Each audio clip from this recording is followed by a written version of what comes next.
The Christian philosopher Dallas Willard once called hurry the great enemy of spiritual life in our day and said, quote, "You must ruthlessly eliminate hurry from your life."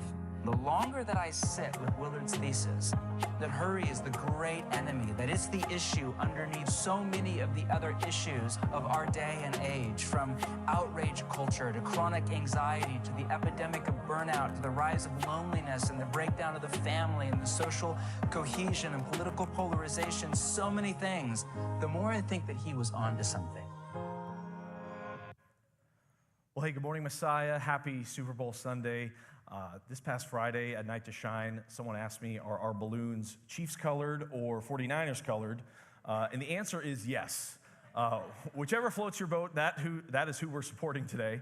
But it's also Jubilee Sunday here at our church. And this is a day that sticks in my memory because I still remember 6 years ago hearing my first Jubilee Sunday message here at Messiah. And it sticks out to me because in that message, Pastor Schlee, back then this was long before, Pastor Jim wasn't here yet, it was just Pastor Schlee. He shared a message with a deeply personal story about the time he got busted in college for driving his car around the 400-meter track at his university. And he was shown an immense amount of grace by his university staff, but let me just say, Lutheran High kids do not get any ideas with that story. Just because the pastor did it doesn't mean you should do it. But he was shown an immense amount of grace despite his mistakes. And this story, I think, impacted me so much because at that time, I was still pretty new here at Messiah. I was just a few months into my call.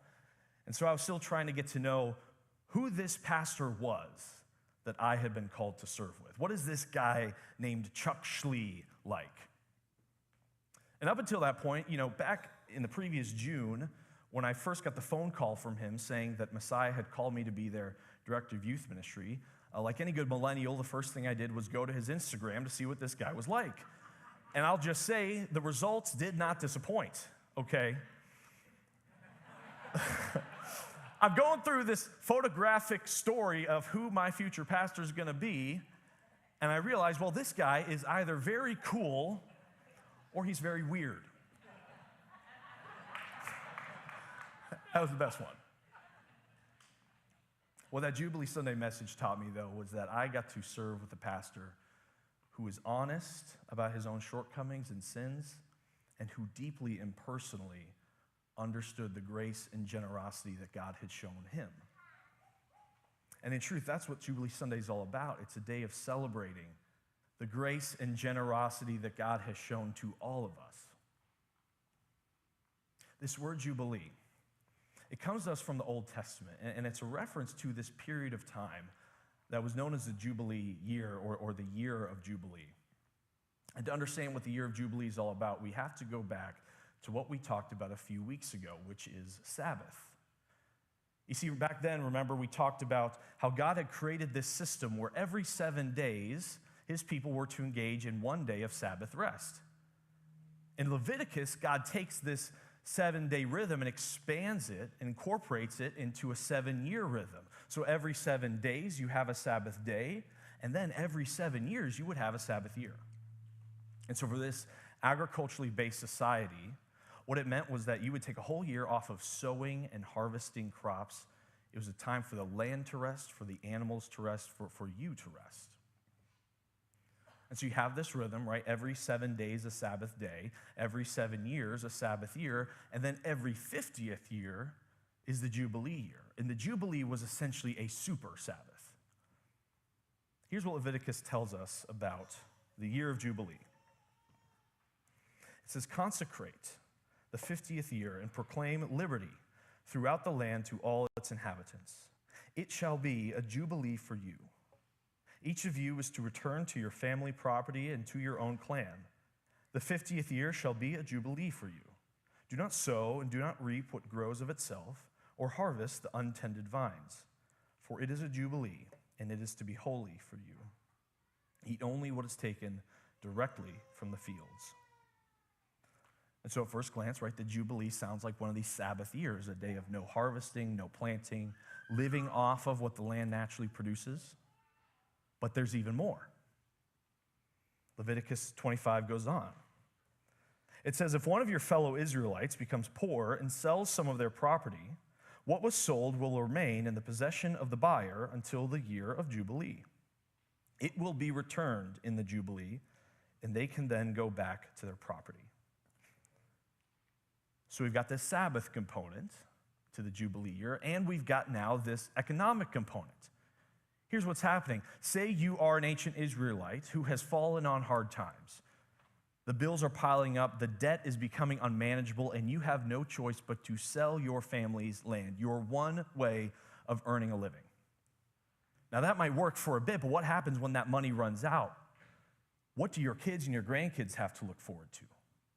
Well, with this Jubilee year, every 50 years, that land would be returned to you from the person who purchased the land. And this wasn't meant to be a punishment for the rich person. This was just meant to be a means of looking out for the poor person. It was a way of giving a family a second chance, of saying, just because you've fallen on hard times and you're suffering with poverty now, doesn't mean you have to pass that down to your children or your grandchildren. And so this Jubilee year transformed the outlook of future generations. So we've got this economic component, and yet the Jubilee year continues. Leviticus 25 goes on. If any of your fellow Israelites become poor and sell themselves to you, do not make them work as slaves. They are to be treated as hired workers or temporary residents among you. They are to work for you until the year of Jubilee. Then they and their children are to be released, and they will go back to their own clans and to the property of their ancestors. And so to put all this together, the Jubilee year was a year of Sabbath rest, a year for families to get their land back, and a year for indentured servants to be freed and sent home. For the poor and the captives in the story, the Jubilee year is good news and restoration straight from the provision of God. And for the rich, the Jubilee year was a year of being called to be generous, to give to your neighbor, to give the land back that you'd purchased, to set free the indentured servants that you'd bought, and to take a year off of harvesting crops and land for building wealth. It's this beautiful rhythm, the Jubilee year, of receiving and giving. And it's a beautiful image, too, of the character of God, isn't it? What we see in the Jubilee year is that we have a God who looks out for and cares for all of his children, even the poor and the servants. Those, the rest of us that we would overlook, God looks to and cares for and provides for. It's a beautiful image of a God who cares for his creation. The land is going to have a chance to rest. The animals that work the land are going to have a year to rest. The people that work the land are going to have a year to rest. You know, the book of Leviticus gets a lot of bad press, right? People think of it as a book filled with laws and regulations, and it comes off as very harsh. But don't you see here in Leviticus 25 the good news of our God, that even here in Leviticus, God loves and cares for and provides for his children, all of his children, and all of his creation. It's a beautiful story. But I think for us today, we have maybe a hang-up when it comes to understanding the Jubilee year. Because you see, in the Jubilee year, there seems to be this line. And on one side of the line, you have the poor who are the recipients of God's generosity. And on the other side, you have the rich who are called to give out and dispense of God's generosity. And if you're like me, you're reading the story and thinking, well, if I were to take my life and transport it back to that time, which side of the line would I be on? Would I be considered one of the poor who receives God's generosity? Or would I be one of the rich who's called to give out God's generosity? It's an interesting question. And if we were to look at a global scale, we might get some answers.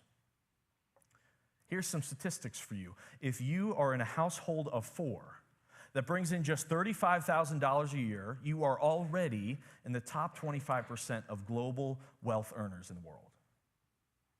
If you live alone and you make just $20,000 a year, which, by the way, is less than what you'd make working full-time at the Missouri minimum wage, you're already in the top 10% of global wealth. When we look at statistics like these, I think a lot of us here, it sounds like we're on the side of the haves rather than the have-nots. We're on the side of those being called to give out God's generosity. But let's just stop right there with those statistics, because I think a lot of you, like me, have heard statistics like this before. I was well indoctrinated as a young person with this idea that simply growing up in America, living a normal life in America, means that I'm one of the wealthiest people in the world. And I'm sure you've heard things like that before too.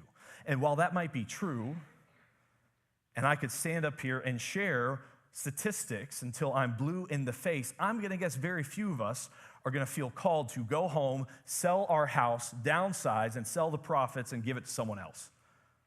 Because that's essentially what the Jubilee year calls the rich to do. And if I were in that position, if God were to come today and tell us to reinstitute the Jubilee year, I think we'd have some people with some reservations, with some hang-ups on being so generous.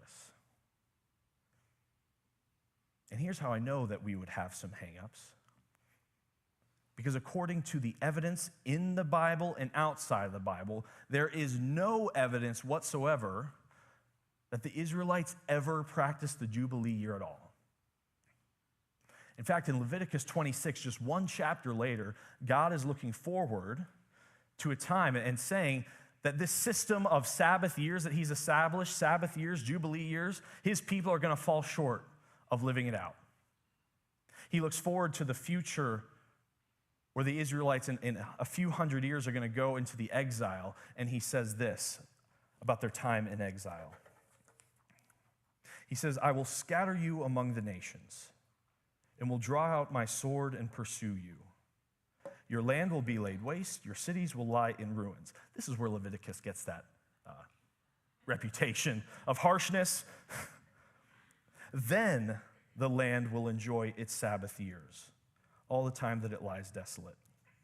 All the time that it lies desolate, the land will have the rest that it did not have during the Sabbaths you lived in it. So Leviticus 25 gives us this beautiful image of a society where God uses the rich to take care of the poor, where families get their land back, where generational poverty is taken care of, where indentured servants are set free. It's this beautiful image, and in Leviticus 26, we find out that it probably never happened. And I think we know why. It's because to this day, land and cheap labor are some of the greatest wealth builders in our society. And in the Jubilee year, God is telling people to give up that land, to give up the cheap labor, and to take a whole year off of earning wealth. And I hear that, and I think that sounds a little crazy. That sounds pretty inefficient. And if I'm on the side of the rich, I'm thinking, this sounds like a pretty one-sided deal. This sounds kind of unfair. I mean, God, you're telling me that I have to give away so much of what I've earned, so much of what I've paid for and worked for. You're telling me I've got to give it to someone else? No, you see, I'm on this side of the line. I have what I have because I earned it, and no one on that side of the line is going to get it. I think that's how I'd take it if God told me to practice Jubilee. But seeing the Jubilee year like that misses the much bigger picture. Because in the much bigger picture, Psalm 24, we find out that the earth is the Lord's and everything in the earth is the Lord's. Which means that all the things that I think I own, that I think I've earned, are actually God's things that he's given to me, that he's entrusted me to manage on his behalf. But in getting caught up on which side of the line I'm on, I miss out on seeing God's bigger picture. And God's people who have been given this beautiful vision of a Jubilee year it becomes a year that is unrealized and unfulfilled. But God isn't done with this vision of Jubilee. God is not done with his mission of making sure that all of his children are cared for and provided for. Yes, God's people failed to follow through with the Jubilee vision, but then we get to Luke chapter 4. Now, between the arrival of the Israelites in the Promised Land and Luke 4, the Jubilee year doesn't really get mentioned at all. It comes up one time in the book of Isaiah. And so you might be forgiven for thinking, well, maybe God had forgotten about the Jubilee, right? Maybe he was willing to set that aside and maybe sweep it under the rug, and let's just forget about Leviticus 25 and move on. But then we get to Luke 4. And it's Jesus right there at the beginning of his ministry. And at the beginning of his ministry, Jesus takes a trip back to his hometown. Now, you guys know what it's like to go back to your hometown that first time after you've become, a full-fledged adult with a real job and a real career. I'm just curious, how many of you here, raise your hand if you've ever been back home for some sort of official, unofficial, formal, or informal high school reunion? Have you done that before? Maybe a Wednesday night before Thanksgiving, right? So you guys know what this is like, right? On those events, what are you doing? Well, the first thing you're doing is you're picking out that outfit that looks really good, but doesn't look like you're trying too hard, okay? We got to look good, but we can't look like we're trying. And then you're wordsmithing your resume. You're finding opportunities to bring out all your various successes over the past few years, right? Oh, you got married last year. Let me tell you about the marathon I just ran. What else are you going to do? You're probably strategically planning for ways to stumble upon pictures from your most recent vacation and say, oh, look at this. I went to Italy last year. Would you look at that? Where'd you go last year? My point is, that first trip home is important, and we want to tell people what we're about. We want to let them know what our life's been like, what we've done. And here, Jesus takes his first trip back home, and what does Jesus want his hometown to know that he's all about? This group of people who only knew him as the son of a carpenter, what does he want them to know about who he is and what his mission is? Here's what happens. He went to Nazareth, where he had been brought up. And on the Sabbath day, he went into the synagogue, as was his custom. He stood up to read, and the scroll of the prophet Isaiah was handed to him. Unrolling it, he found the place where it was written, "The Spirit of the Lord is on me, because he has anointed me to proclaim good news to the poor.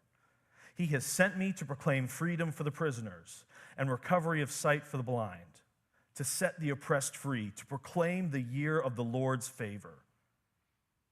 Then he rolled up the scroll, gave it back to the attendant, and sat down. The eyes of everyone in the synagogue were fastened on him. He began by saying to them, "Today, this scripture is fulfilled in your hearing." Those words about setting captives free, about proclaiming good news to the poor, about the year of the Lord's favor, that is Jubilee year message right there. And what Jesus is saying is that all those Jubilee years that you failed to fulfill, I have come to fulfill them. And that good news that was meant for the poor, I have come to preach it to them. And those servants that are stuck in captivity, I have come to set them free. The good news of the Jubilee has come in Jesus, and not just for 1 year, but for all time. This is what Jesus is about. He's the Lord of Jubilee. And the Lord of Jubilee makes it very clear who the Jubilee was for. Jesus tells us in John chapter 8, he says, everyone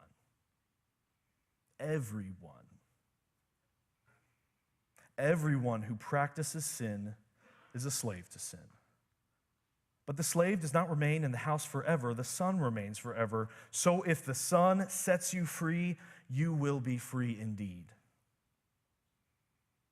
In the book of 2 Corinthians, Paul comes in and he says, you know the generous grace of our Lord Jesus Christ. Though he was rich, for your sakes he became poor, so that by his poverty he could make you rich. You see, the message of Jesus is humbling. It says, you might think you've got something, you might think you've earned something, but the truth is, you're all slaves to sin. You're all impoverished, but guess what? I have come to bring the Jubilee for you. The good news of being set free, the good news of being made rich through my generosity is for you. For the wealthy and for the poor, for the homeowners, for the home renters, the Lord of Jubilee has come with his message and said that this good news and restoration is good news and restoration for you.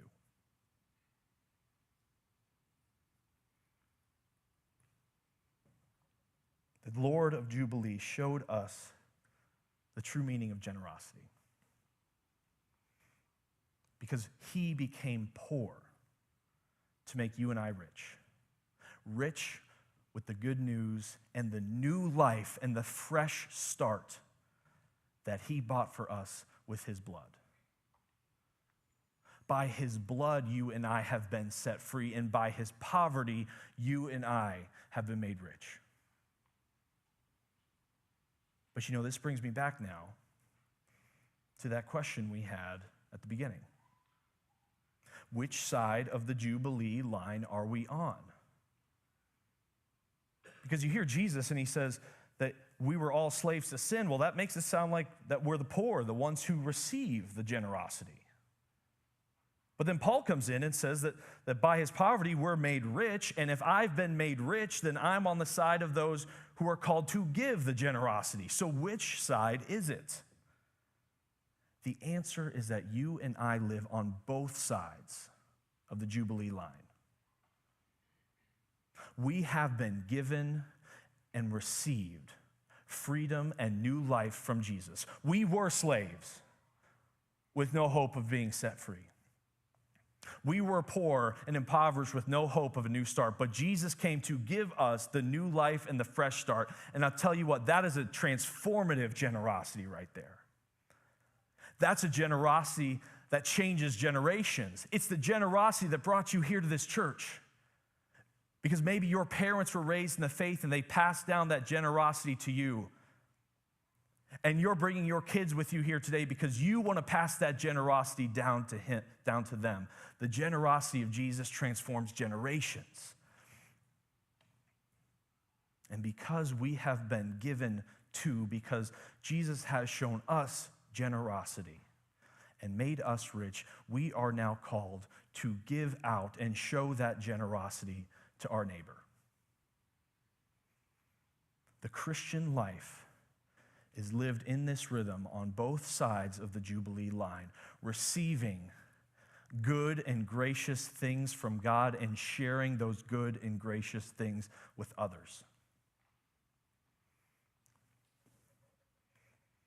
Everything that we do here at Messiah, everything that we do is built upon this rhythm of being given to and giving away. Our vision here is to be a church for St. Charles, and that means that we're going to be a church that gives to our community, that gives to St. Charles because we've first been given to. We love because he first loved us. And getting the ordering of that right makes all the difference. We don't love, we don't give to get more things from God. We give because we've already been given everything from God. And if you've got everything, what a great thing to share with those who have nothing. The Christian life is lived on both sides of the Jubilee line. You have with you today, we mailed out these envelopes for Jubilee Sunday. And there's a way to give online if you don't have an envelope or a pledge card with you or a check to bring up. But what Jubilee Sunday is, it's an invitation to give an above and beyond gift so that we can continue doing above and beyond ministry here at our church. And so what our invitation today is this. Maybe you've been giving 2%. You've trusted God with 2% of what you've made. Today we're inviting you to start giving 3%.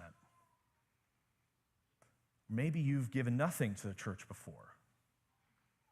Today we're inviting you to start giving something. It could be a one-time gift. It could be an ongoing gift.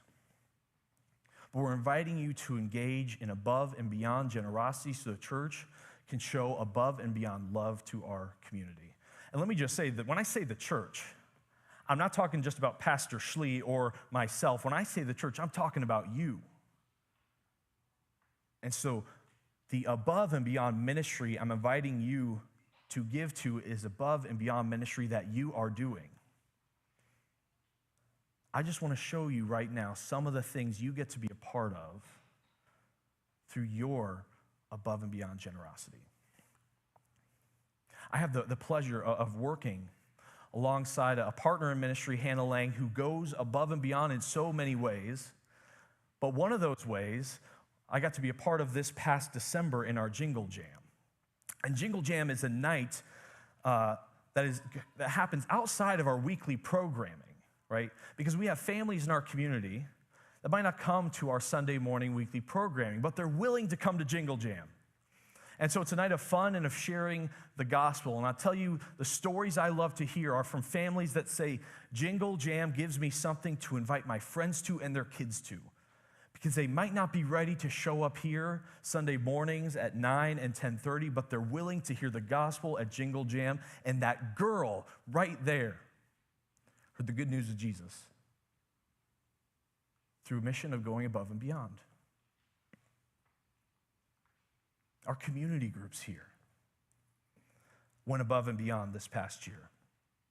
Our coordinator, Jill McCoy, she heard some research and did some research and discovered that the number one thing moms are looking for in a church is community, a place to be seen and to be heard, to see and to be seen.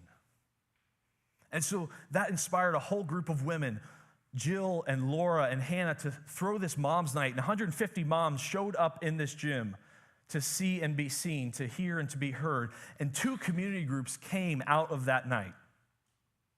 And now we've got a group of guys who said, we're going to do something for the men and the dads in our church. And now we've got this community group of guys that meets together very early on Sunday mornings for working out, for community, for growing together. And what this story shows me is that going above and beyond is infectious. Now we get to bless the kids through Jingle Jam, the moms and the dads of our church here. In our youth ministry here at Messiah, our vision has always been to create a space, not just for our kids that are already here, but to create a space that kids can bring their friends to. And one of our former high schoolers caught on to this vision of making our space something for their friends. It was Ivy Mueller, actually. It was Pastor Jim's daughter. And she started inviting her friend, Maddie, to our youth ministry. And Maddie became engaged and involved, and over the next year, she kept showing up. She even came with us to the National Youth Gathering in Houston. And there in Houston, I talked to Maddie, and I said, Maddie, have you ever been baptized? She said, no. I said, do you believe in Jesus Christ as your Lord and Savior? She said, yes. I said, you want to be baptized this summer? She said, absolutely. And that summer, in a backyard pool, we got to baptize Maddie and welcome her into the family of God right there in front of her friends and family. That same summer, Maddie started inviting someone else who wasn't involved in our youth ministry. She invited her brother Caleb, and Caleb got involved and stayed plugged in for the next year. And then I get an email from his mom, and Caleb's mom says, Ryan, would you be willing? Can my son be baptized? And I said, absolutely. And just this past summer at our summer camp, Maddie's brother Caleb was baptized in that lake right there. Above and beyond is infectious. But I think my favorite image of what going above and beyond can look like is what we did here this past Friday. This night to shine that was kicked off and orchestrated by Stephanie Silby, someone I get to work with here at Messiah.